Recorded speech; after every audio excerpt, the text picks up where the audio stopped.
Well, g'day curd nerds. G'day curd nerds. Well, g'day curd nerds. Well, g'day curd nerds. Well, g'day curd nerds. Well, g'day curd nerds.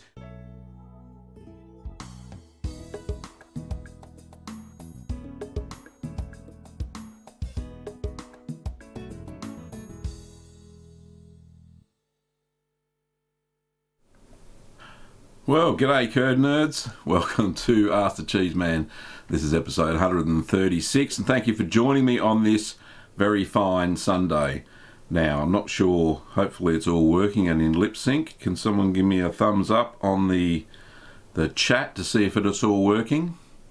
For me, it looks like there's a bit of a delay, so I'm not sure if that's all okay. If not, I'll switch over to the other camera.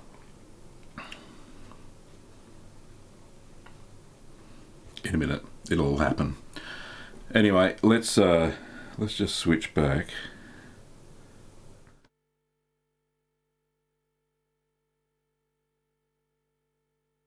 That's not working because the microphone's not there. You duffer. Right, there we go. It's all happening. It's been that's why. Oh, right. John says it's okay. Hang on. Let me just put the other one back on. There we go. All right, so if it's okay, that's fantastic. Hopefully it's all in focus and everything, and yeah, it looks like it is on YouTube. 53 wonderful people, thank you so much for joining me today. That's absolutely fantastic. Oops, now we've got an echo. That's better. All fixed. Right, good. It's just cats and dogs living together, isn't it? Crazy. Alright, so hopefully everything's back okay. The other camera was working fine. Okay, great. Yes, and the double echo. Yep, all good. Cut. Yep. Alright. Thank you. And everybody, right, yep. It looks like I've only got one input device, so that's a start. Oh, there we go. All good. Alright. Now, I'm just checking because there's like a 20-second delay. Right, now we're good. Alrighty, so off we go. So, big thanks to everybody who supported the show financially, even though we haven't had many for a while, which obviously, you know, the situation about Kim and what's going on and all that, as far as her treatment for breast cancer goes. If you've watched any of the recent live streams or even the video that I put up, the rotten news about my wife. So hopefully that's all good and everybody's aware of that. So she's going okay, and she should be in the chat somewhere if she hasn't, if she's still figured it out. I haven't seen her, but yeah, Kim, just put your hand up if you're in there somewhere, love. But yeah, so where was I going with this? Oh, totally lost.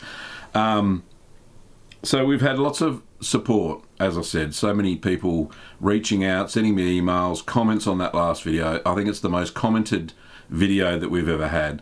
So that's absolutely fantastic. I'm so happy for the support of the community and all that. It's been absolutely fantastic. So she's going well. She's still on the once a week chemo, so there's not much we can do about that. So she has a little bit of roller coaster. So she gets the chemo on Wednesday, and then Thursday, Friday, Saturday she's a bit iffy on this second treatment, different drug. But as you'd figured, she's okay at the moment. So so that's what's going. So Kim is my wife, AJ Abrams. Not my dog. She's my wife. She's going through a bit of strife at the moment. Anyway, so like I said, thank you very much for everybody's support, and there's been an overwhelming financial support. So many people have reached out into their pockets and supported the show, either via YouTube memberships or via Patreon. So I'd just like to shout out the new members and everything. We've got quite a few, which is great. Thank you so much. Big thank you to Sanitation, Sanitation. Jason, g'day to, thank you Jason, thank you Michael, thank you Kevin, thank you to Alison, thank you to Jim, and thank you to Judy. They're all new YouTube members. And for Patreon, thank you to Magdalena. I think that's how you pronounce it. Thank you, Magdalena. To Janice. Thank you, Janice. To Gail. Thank you, Gail. Thank you, Jeremy. Catherine. Thank you, Catherine. Paul. Thank you, Paul. And Wybalak. I think that's how you pronounce it. Anyway, that's how it's written. Thank you, Wybalak, for all your Kim forgot her password, but thank you for your kind patronage and YouTube members. Really appreciate it. Okay, so videos that are going to happen. So this weekend I'm putting up a Pecorino-Romano taste test. 2.5 years ago I made some Pecorino-Romano, and I've kept half of the wheel in the cheese cave for that long. So it mark my words, it was absolutely fantastic. So a great cheese. So watch out for the Pecorino-Romano taste test. And then the week after there'll be another taste test, which is the made by cow cheddar. I made a stir curd cheddar using the cold pressed raw milk that I bought in the supermarket made by cow. I just wanted to test it out.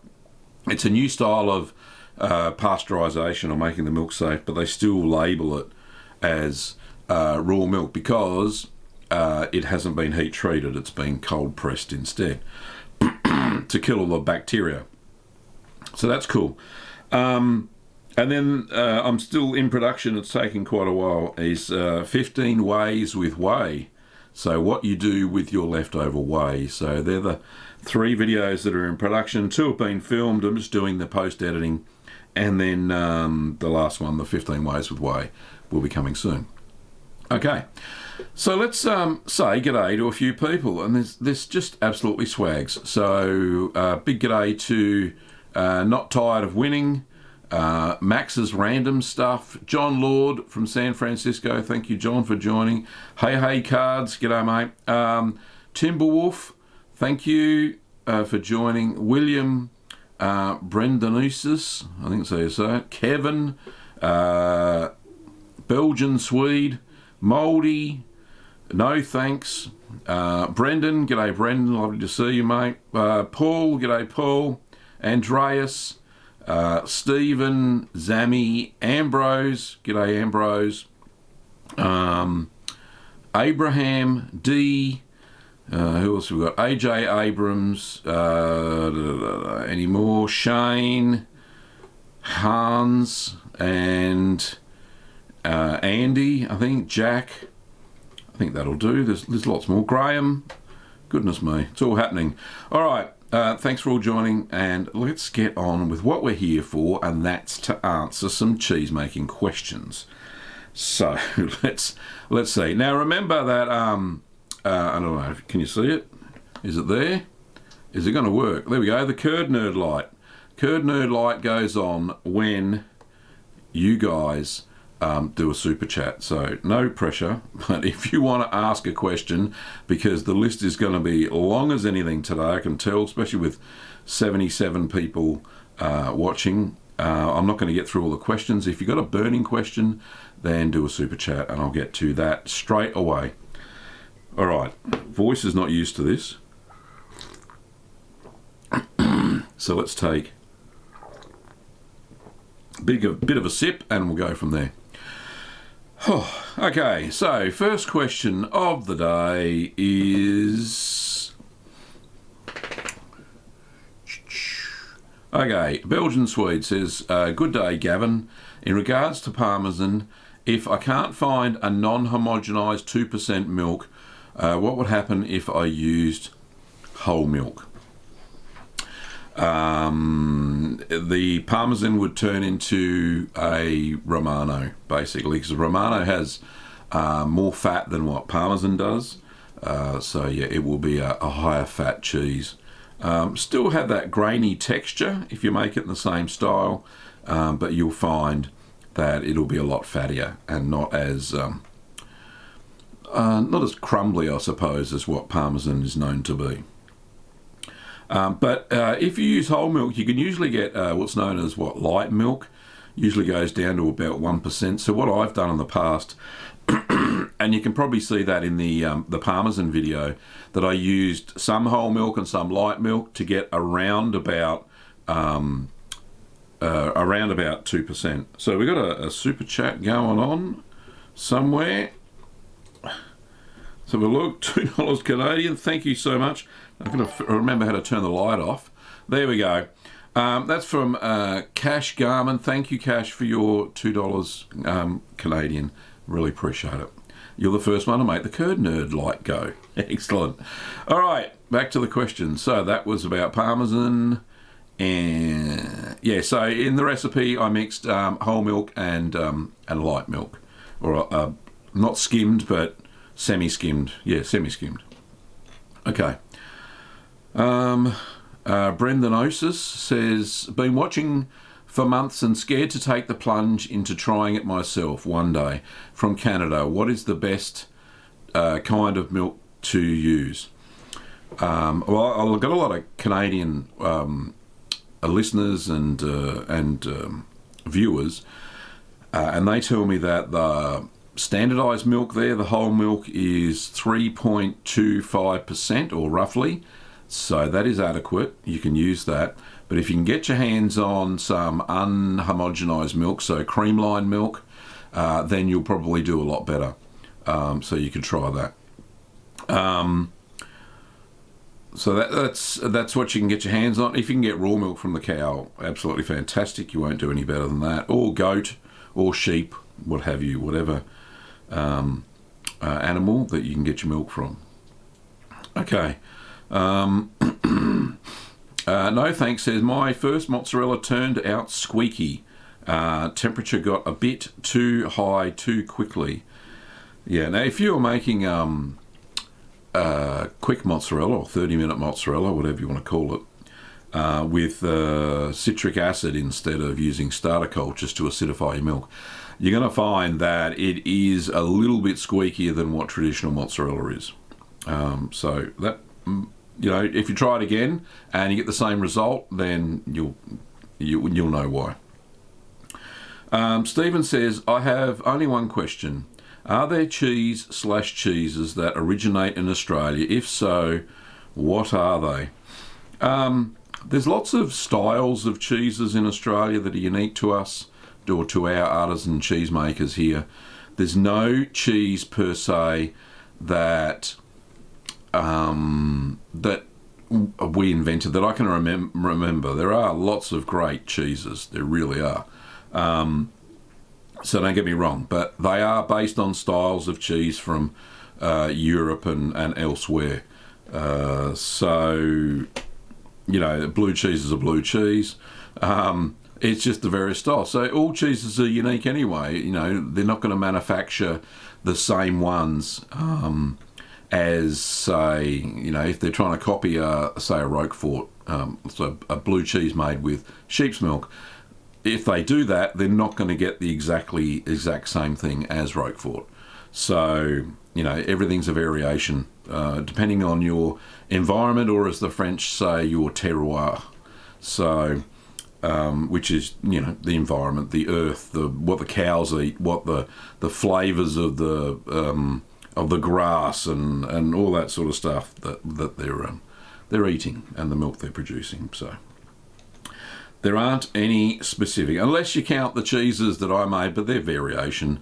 So, you know, things like the Petite Blue, that's one of my creations, or the Bloomy Goat Blue, Lazarus's Cabin is another one I created, and I'm sure there are a few more that I can't remember off the top of my head, but yeah, they're just variations on a theme. Somebody else has made something like it before. All right, so Paul says, made your Limburger, turned with a 1/4-inch rind and very runny centre. Any ideas? Yeah, possibly aged too long was one thing I can think of. A quarter of an inch. What's quarter of an inch? About that much? Yeah, about that. Got another super chat, and we'll talk about that one in a sec, but let's just turn that off. There we go. Okay, so Graham has asked, and thank you for your £4.99 super chat, Graham. Thinking of making my first cheese, what type of cheese should a beginner start with? Well, there's a couple of options, and Kim is going to put up a list of beginners' cheeses that you can start with. So, I'd go for, here's a few off the top of my head. Paneer, very simple. Ricotta, or sweet ricotta, very easy to make using whole milk. Halloumi's a great one. That is a really easy cheese to make and taste fantastic. Let me think. Ricotta salata is another great one if you're starting off. Feta is very simple as well. It's easy to make. Then move on to cheeses like Caerphilly, which is a quick aged cheddar style cheese, and then possibly have a go at quick mozzarella. I certainly wouldn't try quick mozzarella straight off the bat. It is too difficult if you don't know what you're doing. But yeah, Kim should have put that list up. So Graham, go and check that video out on cheeses to make for beginners that don't need a cheese fridge. So hopefully that helps. Okay, so back to Paul's Limburger issue. The rind quarter of an inch, which is probably thick enough, and a very runny centre. Yeah, it's overripe, so maybe try it a little bit earlier next time. That's what it sounds like to me. May have put too much culture in to get that sort of action, but certainly by that wiping action creates the thicker rind, so the wiping with the brine. Okay. Di says, I always have so many questions to ask you as I am only a beginner, but I always forget. We've got an hour, Di, so yep, just have a think and see how you go. All right, let's have a look. Let's get cheesy. Dan says, sounds good here. Good, okay. Shane says, looking for something affordable for a cheese party, but needs to look the part and something different. Needs to look something affordable. I don't know, you're going to have to go to your local cheesemonger and have a look around and see what they recommend. If you're going to make something yourself that's going to stand out, and it depends on if people like blue cheese, and Stilton's a really good one. The Farmhouse Cheddar Blue is very striking, very nice marbling in the middle, especially if you say you made it yourself, goodness me. They would be very impressed with you, so you could try that. Let me think, any more? Look, Caerphilly's always a good one. That's a crowd pleaser, I reckon.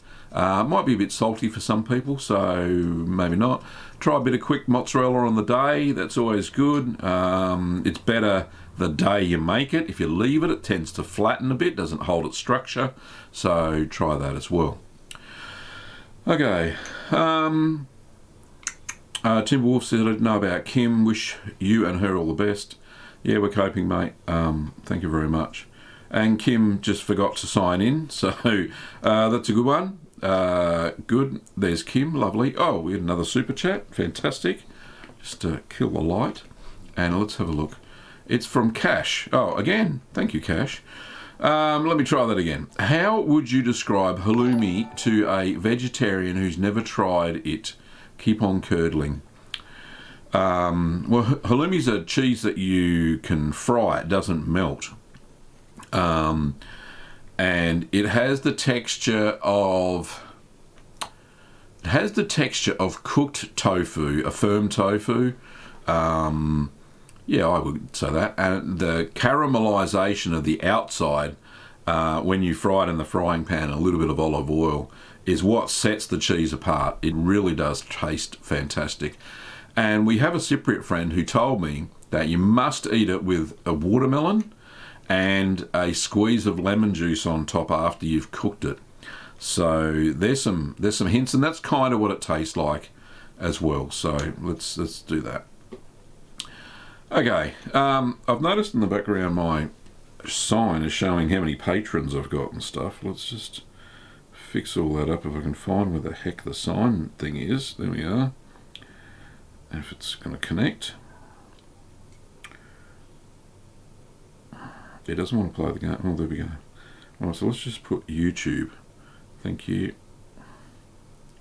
No, doesn't want to play the game. 1 second. That's better. Alrighty. Fantastic. So, thank you very much, Cash, for your kind $5 Canadian donation. Okay. Where are we? Kim and Gavin.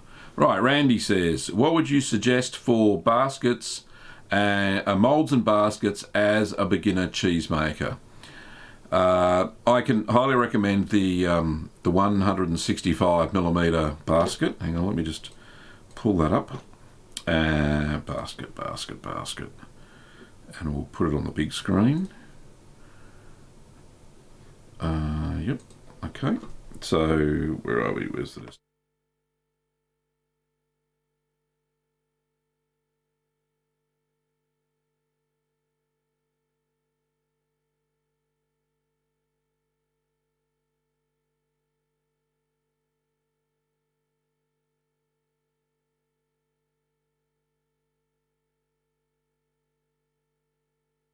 To the camera there we go.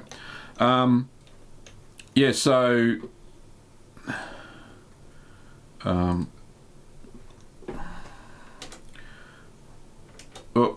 technical difficulties. I don't know, what the heck am I doing? Right, back to the questions. Right, where are we up to? So the 165 basket is one of the best. I don't have any issues with it ever, and it holds about a cheese made with about 10 litres of milk. So that's pretty cool.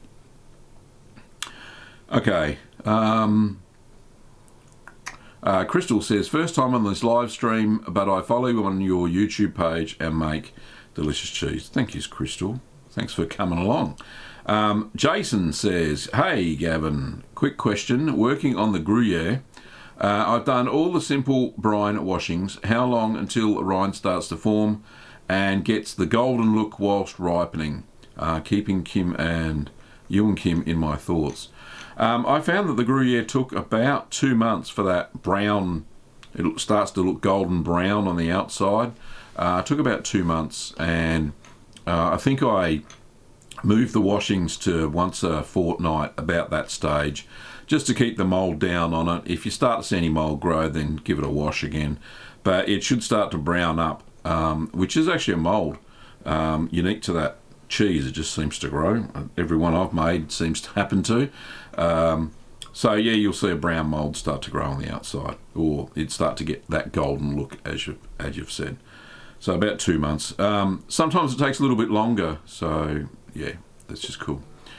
Okay, we've got a new YouTube member. Oh, Cash, thank you very much for becoming a YouTube member. I appreciate it. Okay. Ior says, took your advice and made kafili yet again. Maybe this time it will work. Well, fingers crossed, mate. Hopefully that's all good. Crystal says, looking forward to 15 ways with whey. Yeah, me too. The list keeps getting bigger. It started off with 6 ways with whey, and now I've got like 3 pages of script that I've got to read out and create a video out of. It just keeps getting bigger. I just keep finding more and more things to do with the whey that's left over from cheese making, which is cool. Where are we? I'm only up 9. My goodness. Rightio. So Leonidas says, hey Gavin, have you ever considered going in on a cow or something to be sure of having the freshest teat to table you can get? I have looked around, mate, but I really haven't had many. I'll just get that curd new light. I haven't had many takers on a cow share type thing. Mike B, thanks mate for your $5 super chat. Mike's question is, first cheese I ever made was a camembert. I learned from your channel using a local raw milk. It turned out wonderful. Thanks for the advice. Well, thank you, Mike, for your $5 super chat. I really appreciate it. Okay. No, a cow share is a good idea. Now, for those who don't know, a cow share is something very simple. It's you pay a farmer for part of the production of a cow, the milk of the cow. And sometimes they even go as far as if that cow has a calf, then you get a percentage of the proceeds from the sale of that calf. Or if that goes on to produce milk, then you get 2 lots of milk and so on and so forth. Some farmers can do it. I don't know if it's quite legal, because here in Victoria, farms in Australia, farms cannot sell raw milk direct to the public. It's illegal. So, yeah, it's a bit of a problem. So they may get caught. But anyway. But having a cow share is a way of getting around that, because you as the customer who's getting the milk, owns part of that cow. So technically the farmer's not giving you the milk, you already own the milk, if that makes sense. So that is a way around it. But no, I haven't, Leonidas. I have looked, and there aren't any cow shares around where I am. Brendan says, I'd like to see you have a crack at making burrata. Oh, that's pretty good, yeah, burrata. I've had that on the list for a while, mate. I'll just rewrite it back. But I would have to make the mozzarella the traditional way, and then the stuff that goes inside, the creamy cheese that goes inside. He says also, have you thought about making bel panol, which is a cream cheese style cheese that's covered in crushed or cracked pepper, and the cheese itself dries out and goes quite hard. No, I haven't. I do have a recipe somewhere. I've got it in my stack of recipes, and there is a recipe available online at cheesemaking.com, if I remember rightly. That looks quite successful, but yeah, I've got those both on my list actually, to make when I get back into making cheese after Kim's treatment kind of finishes. So, the hacker known as 4chan, that says hello from Greece, is Geta cheese easy to make? I think you mean feta. Oh yeah, it is feta. Yeah, feta is. So Kim, if you can put the link up for how to make traditional feta, the one with goat's milk and sheep's milk, that would be absolutely fantastic. I think I've even called it Greek feta, real Greek feta. So yeah, that'd be fantastic. Lice Dog, nice to see you, mate. Right, where are we going? Where am I back? Yeah, I've just lost everything. Oh, Kim's put all his links up. There we go. No. I have. Good. You're asking so many questions. It's fantastic. Okay. What the heck is it? I'll scroll way past. Right, there we go. Laura says, G'day, is it okay to vacuum pack when a recipe calls for waxing? Waxing is messy and not my specialty. Laura, yes, I vac pack most of my cheeses now. There's only one style of cheese that I don't, and that's cheeses with eyes. So things like Leerdama, or Edama, or Jarlsberg. So those cheese that have eyes, I do not vacuum pack. I always wax, because the vacuum packing tends to compress the cheese, logically, because you're sucking all the air out of the bag. But what that doesn't allow for is the eyes to develop, because there's constant pressure on the cheese, on the outside of the cheese. So you want the wax, and that allows the cheese to expand when it's growing its eyes. And we've got another super chat. This one's from North California, Julie. Hi, Julie. Let me just get that light. Hopefully that went off. There we go. Julie says, I don't have a question, just wanted to buy you and Kim a cuppa. Blessings. Thank you very much, Julie. That's going to buy us more than a cuppa. It'll probably buy us lunch. But yeah, fantastic. Thank you so much for your $20 super chat. There it is there. Thank you so much. Appreciate it. Okay. Now, where was I up to? Zach says, oh my God, the real Cheeseman. Yep, that's me. Thanks, mate. Sebastian says, I have a bit of a conundrum. There is this red mould style, camembert style cheese that the local cheesemaker does, and I can't figure out what kind of cheese that would be. A red mould camembert. Well, red mould camembert, it won't be a camembert style, so it'll be a washed rind style cheese. So washed rind style cheeses are things like Munster, Brick, Limburger. They're all very smelly. What's another good one? Off the top of my head, Tilsit. There's a few anyway off the top of my head, but yeah, so it'll be a washed rind cheese, so it shouldn't have fluffy mould on it. It'll be damp, sticky and tacky and red, and that'll be a washed rind cheese. So go and do a bit of research on washed rind, and they are absolutely delicious, by the way. Don't let the smell put you off. The smell of the Brevibacterium linens is what the mould is called. It is quite pungent. Smells like dirty socks. That's what it smells like. In fact, it has been found between the toes of humans, this mould. So, yeah, don't know how it got into the cheese making process, but there it is, and it works. So it's cool. Okay. Where are we? Cash, we've already done that one. Alexis, I think that's how you say it. Cheese people are the kindest ones in the world. Cheese is like chocolate, but better. I agree. Bill says something in Greek, but I'm not sure what that is. Calamera, I think that's no. Not sure. Steve says, new to the channel, about a week ago, just can't watching the videos. Thank you, Steve. Every watch is the step on the road to becoming a curd nerd.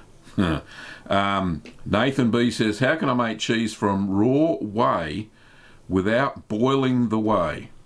How can I make cheese from raw whey without boiling the whey? Well, with ricotta,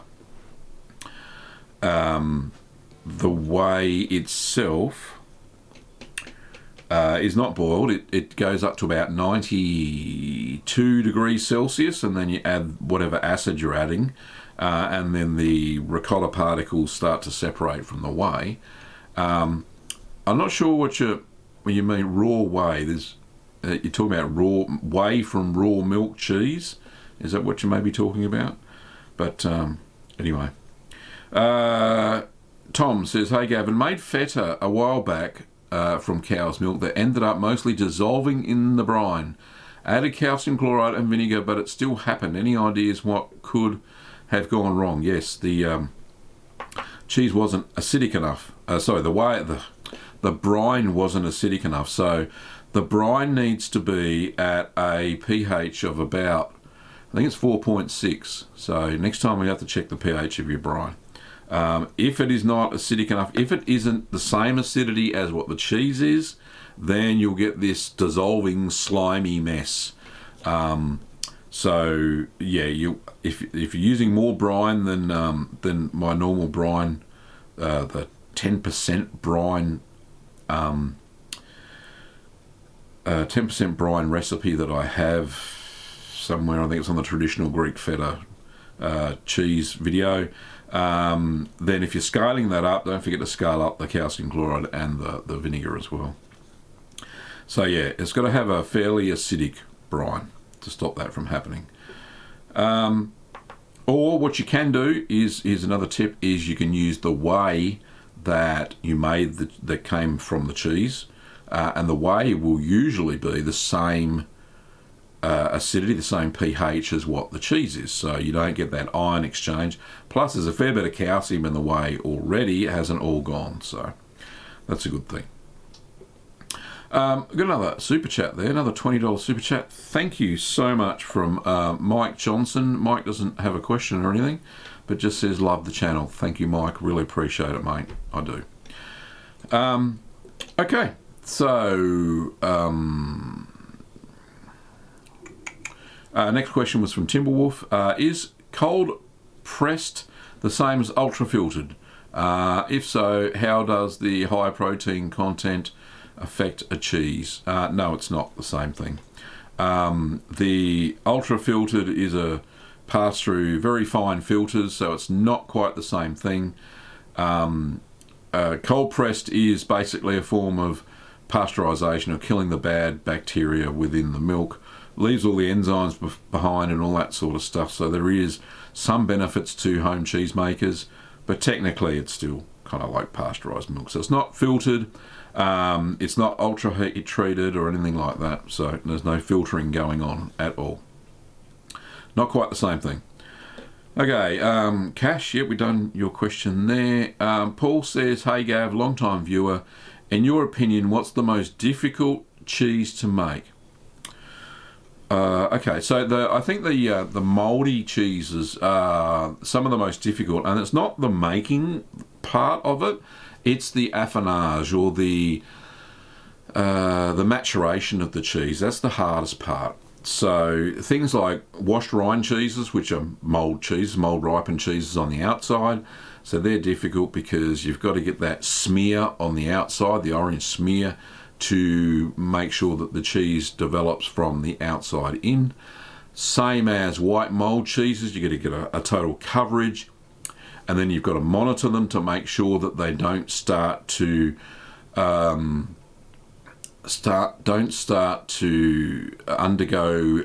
proteolysis, which is the breakdown of the proteins, too fast, which then makes the cheese too runny.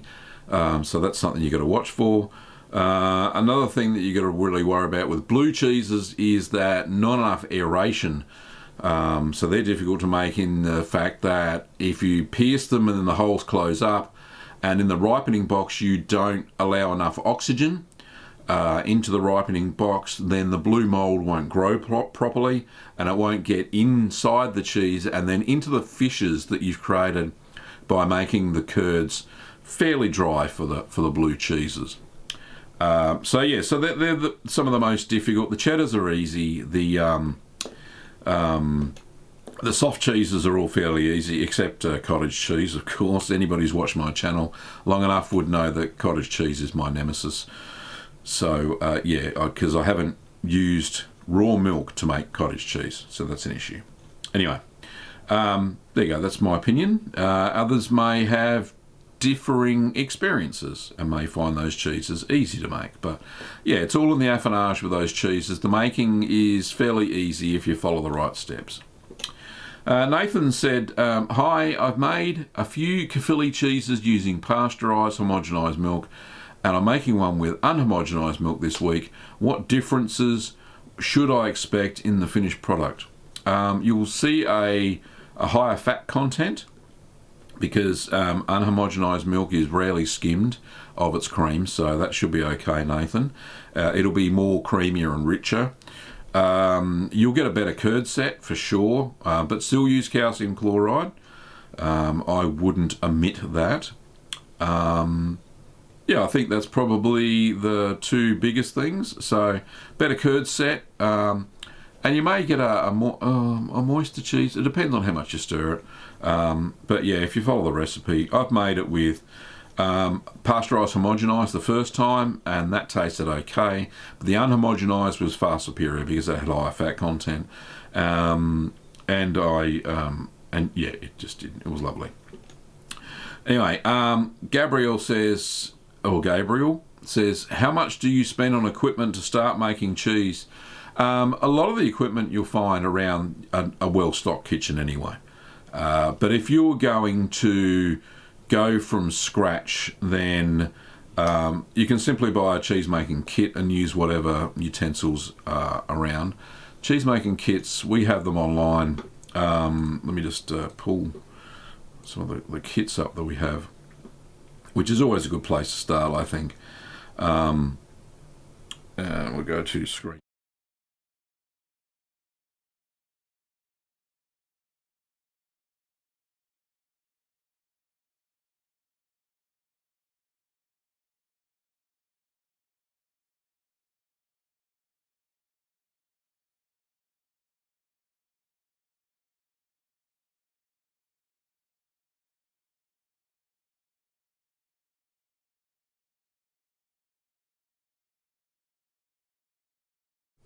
So yeah, that works well.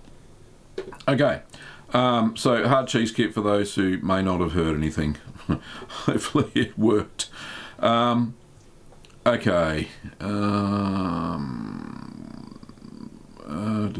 Nathan, no. Where am I up to? Right. Alexis. Hello, Kim. Every time you go to a different screen, you're muted. Oh, okay. The audio's not working. Right.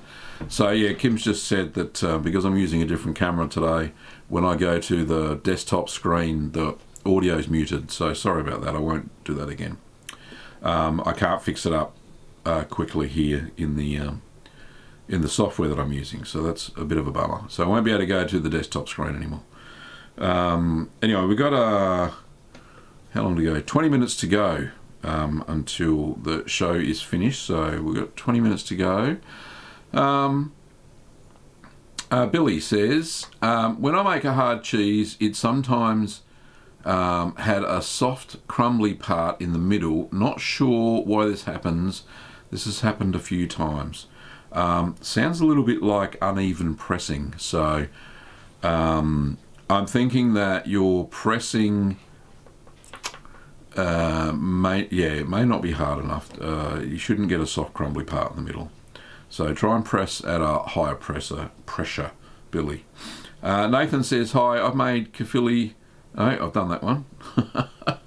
Where am I up to? Crystal says, my palm keeps moulding. It's in my cheese fridge at 50 to 55 Fahrenheit. What can I do to stop it from moulding? I'm sick of cleaning it.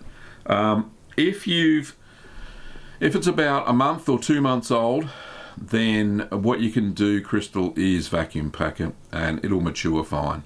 So that way there'll be no more mould. So try that. If you don't have a vacuum packing machine thing, then waxing works equally as well. Just make sure you clean it one last time and then pat it dry with paper towel and then a wax or vacuum pack it. The last Parmesan I made that was a year old turned out fine, and I had vac packed it at about 2 months. You just got to wait for the rind to develop. So, and after the 2 months, you usually have a decent sort of rind on it. Paulina says, how can I encourage blue mould to grow on my small goat's cheese? I usually get accidental blue on white rinded ones, but here I added it on purpose and it's not growing at room temperature. Blue mould takes about between 5 and 10 days to grow, so that may be an issue. Look, it depends on how long you've waited. If you've added in Penicillium roqueforti powder into your milk, then it should just grow blue mould all over. It just can't help itself. And if you're adding it into the curds, probably not as quick blue mould growth. But adding it to the milk first before you add all your when you add your starter cultures to the milk, then that's the best way to get your blue. Jordan reminded me here that says your Bloomy Goat blue cheese is an original cheese by Gavin Australia. Indeed, it is. Andreas says, yesterday I tried a Swiss cheese called Kaltbach Creamy. It's a creamy Enris. Not sure what that is. I haven't seen that cheese, but I'll have a look at it later. Oleg says, hey, kind of new to the channel, so I wanted to ask, what's the easiest cheese to make for beginners? Kim should have put a link up there, Oleg, on beginners' cheeses to make without a cheese fridge, so go and check that out. Hans says, question, I'd like to know more about unexpected mould, bacteria, etc. I tried your camembert. First I had red and yellow spots, linens and yeast. Later I got greenish moulds. Do I need to cut them out? I don't think you've added enough Penicillium candidum, or it sounds like the cheese is way too moist. It should be fairly dry to the touch after the couple of days in the ripening box. So Sounds like a bit of an issue, first up, with the humidity, especially if you're getting those red and yellow moulds. So that's not good. Camembert should be a lot drier than that, and then it starts to grow the mould on the outside. Sanitation is key to the ripening boxes that you're using and the mats you're using to stop any moulds from growing, any unexpected moulds from growing. Yeah, I would cut them out, especially if the white hasn't started growing yet. Then clean it off with a simple brine solution with a little bit of vinegar added to it as well. And then spray the cheese with a little bit of solution, a simple brine solution in a spray bottle with some penicillium candidum that has been sitting there for 24 hours, so it's had time to grow a little bit. And then just spray that all over the cheese, and just a light misting, not like wet it, the cheese, so a light misting, and that helps, and your white mould will grow. Hopefully that'll help, Hans. Evan says, I left a Caerphilly for a week and came back to blue mould over the top and bottom faces. How much mould is too much mould? Can I scrape it and brine like usual, or is it a goner? I don't brine Caerphilly, unless you're using a different recipe, Evan. You can. Yeah, sorry. Unless you're talking about a simple brine solution that you're going to wipe over the top. Yeah, just do that. That'll be fine. Caerphilly, it's only there for 3 weeks. You just try and keep the mould at bay as much as you can, and yeah, that's the best way to do it. But yeah, you won't. Did you see the? Go and have a look at the video, and hopefully Kim will put it up. Put the link up to how to shave a cheese. Now that's a mouldy Caerphilly, but it came out perfectly, and it was absolutely lovely. Ilan says, thank you very much for very needed information. No problems at all, mate. Thanks. It's my pleasure to help out. Okay. Mike says, the first cheese ever made was a camembert. Hope it turned out for you, mate. David says, is it very difficult to make crumbly Lancashire? No. Have a look at the cheese making video that I made on Lancashire.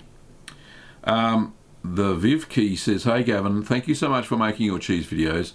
I have genuinely enjoyed watching them, and they're a great watch for any time of the day. You've inspired me to make my own cheeses later on. Thanks, the Viv Key. Appreciate it. I'm glad I've inspired you to go and make some cheese. I says, Kim, praying for you. Get well. Gotta go. Thanks, mate. Lactobacillus Prime says, hello there, good morning, good afternoon, good evening. Thank you, Lactus Bacillus.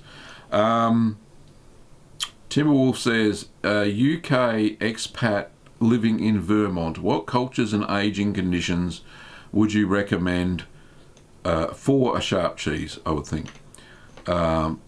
If you're talking cheddar style, then I highly recommend trying the Farmhouse Cheddar one. It's by Choose It, called MA 4000 series.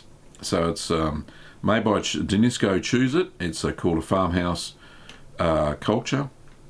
It has 3 mesophiles and a thermophile in it, and it's the closest you can get to the cultures that are in raw milk. I found that since using that starter culture, I'm going to use MA 4001, since I started using that, I found that, how do I say this? They taste cheesier, if that makes sense, than using just the normal mesophilic, the MO30 or MA11. The culture makes the cheese, obviously. It's the way that it breaks down the fats and the proteins, and that's how you get your flavours. But yeah, try, if you're making a sharp cheese, then age it for up to a year as well. That's the aging conditions. So use a good starter culture and age it for up to a year. Matthew says, can you ship cheese overseas? Oh, don't know. I'm not in the shipping cheese overseas business, so I couldn't tell you, mate. Sorry. Finest Bird says, I just subscribed today. Yay. Thank you very much for your sub. Finest Bird says, can you make a video about starting a cheese business at home and its cost?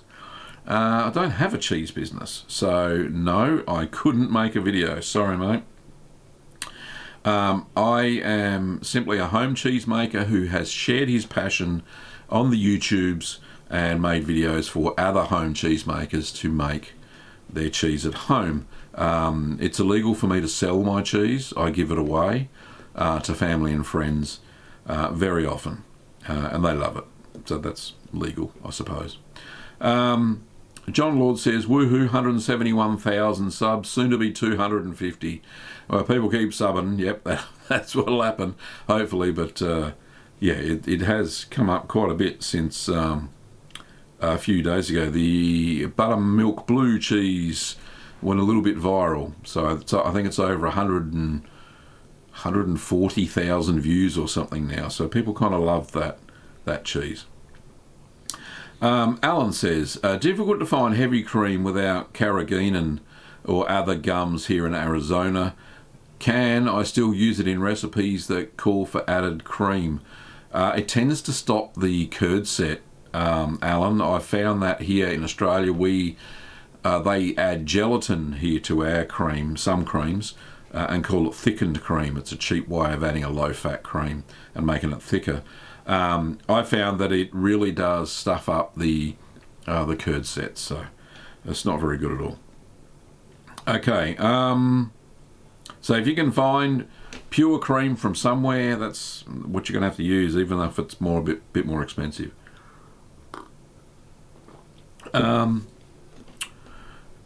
Picasso John says, muted. Yeah, I found, Kim told me that it was all broken. Okay, I've lost my place. No, here we are.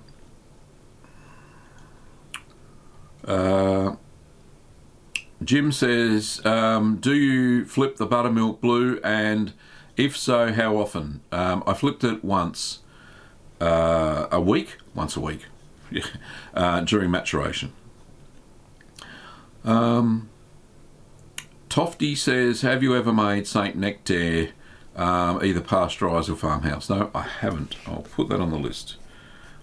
I know it's a very good cheese, but it's hard to reproduce. Okay, Wind Wolf Alpha. My grandparents used to do that with beef cattle. We and another family would each get a side of beef. Yeah, my dad used to do the same when he was on a dairy farm. He used to sell half a cow or so to people, and then when it was time to butcher the cow, they'd get half the cow. But he never sold the milk like that. Brendan says, after failing about 30 times, and I'm not exaggerating, I was finally successful with making mozzarella with citric acid a few weeks ago. I just want to let you know. Thanks, Brendan. I'm glad you persevered. I think I would have switched over to the traditional method way earlier than that, but yeah, good on you for giving it a go. M. Raj says, have you ever made a Cooper Sharp? It is my favourite. I'm about to put 3 pounds in the smoker. Would love to make my own. Cooper Sharp. No, I haven't heard of it. There's so many cheeses out there that it's a big possibility that I haven't heard of that type. It's probably just a cheddar style. Anyway, I'll have a look at it later on. Rugger says, looking at making a Dunford cheese where you add an extra cream to the milk. Any concerns about the type of cream added? Yeah, don't add any cream with additives. So yeah. Okay. Kevin said, made Morbier from Jim Wallace, and it is quite labour intensive, but it is absolutely excellent. Yeah, it's the one I was going to make next when I get some time. But yeah, well done, Kevin, for jumping the gun there and giving Jim Wallace's recipe a go. That was the one I was going to use personally. Yeah, well done. And shoot us a photo, mate, via email if you once it's all cracked open, and check out that line of ash through the middle. That'll be cool. Bojangles Jackson III says, love your channel, man. Huge fan. Aaron says, what's your favourite cheese? Can you please say hi to Bazza? G'day, Bazza. Favourite cheese? All the cheeses are my favourite cheese. Alan says, have you done a video for a plain blue cheese? I've seen the buttermilk blue, baby blue, and another one or two you've done. Have I just missed it? A plain blue cheese. Check out the Cam Blue. That turned out the most plain blue cheese I've ever made. So yeah, if Kim can pop the recipe for that up, the video Cam Blue. It's probably the bluest blue cheese that I've made. That's very simple to make.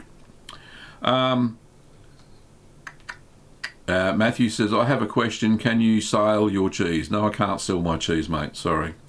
And neither can many other food makers, because you have to have a license from the Dairy Association in your country usually. A lot of hoops to go through, because dairy products are considered to be, well, hazardous if not made properly. Okay. Where are we going? Cosman says, I got access to raw milk. Any suggestions on what kind of cheese to make to impress the missus? Any cheese made with raw milk, if it's a semi-hard or hard cheese, will be impressive. So give it a go. I made, well, if you had a raw cow's milk, it doesn't say what kind of animal, but if you've got raw cow's milk, try and make a Pecorino-Romano, which is a cow's milk Romano. Very good. Alexander says, awesome videos, love the content. Thanks, mate. Nathan says, how can I make a whey cheese from whey without heating the whey past the body temperature of a cow? You can't. I've never been able to do it myself. Where are we?